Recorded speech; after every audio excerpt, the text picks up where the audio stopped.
Hey guys, this is Claire. This is Lisa, two clinicians at Cabot Associates. So what we're looking for here is the hip three-way. This is one exercise that I'm assuming one of the clinicians has given you for your home exercise program. So let's begin. All right, so let's move this. The starting position is this knee is going to be bent, one of the knees is going to be bent, one of the legs is going to be straight. Now the intent of this exercise is that you want to fire the deep core musculature of the hip.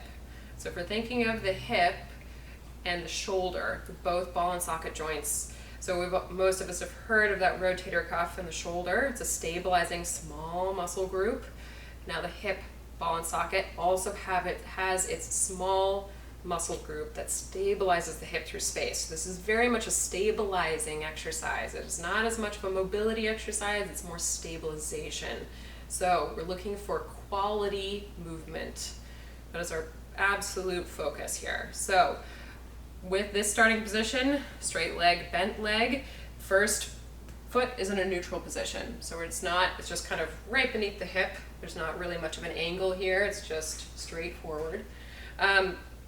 What I like to have is have the patient put both hands on both sides of the pelvis here, because we're looking for that ball to move in the socket. We don't want the socket and the ball to move. We do not want this rotation going on, because that doesn't isolate those stabilizing muscles that I was mentioning.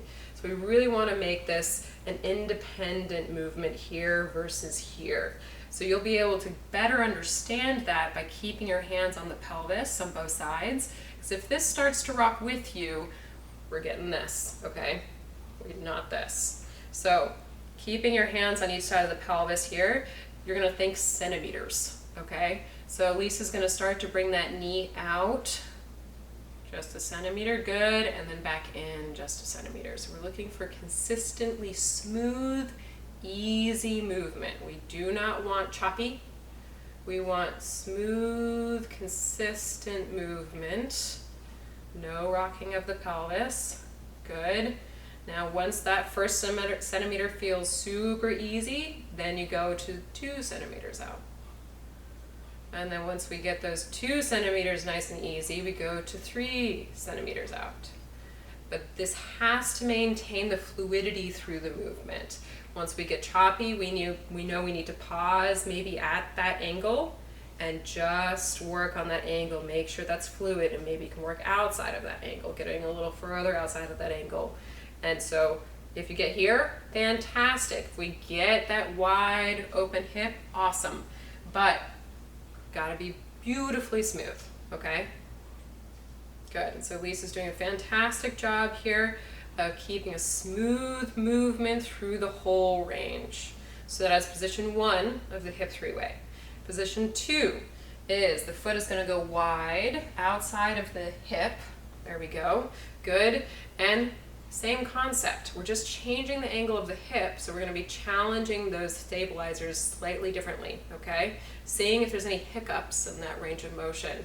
So Lisa's again starting with that centimeter distance, and then she's working outside of that centimeter slowly and smoothly. Good. Good. And of course with repetition she can end up going much wider as long as it's stable. So that is position 2. Position 3, the foot is now going to be above the knee preferably. We don't really want the foot resting on the kneecap if you can help it. So we don't want to just jam that kneecap down on the rest of the leg. It's uncomfortable. So you want to have that foot above the knee, more on the thigh. So now what we're looking for, same thing, fluid, smooth movement. So now she's just slowly working on rocking that knee outwards without the pelvis going with her. We don't want this with that movement. Good. So that's what we'd be looking for to avoid, really. Good. Stabilizing pelvis, nice smooth movement there. Good.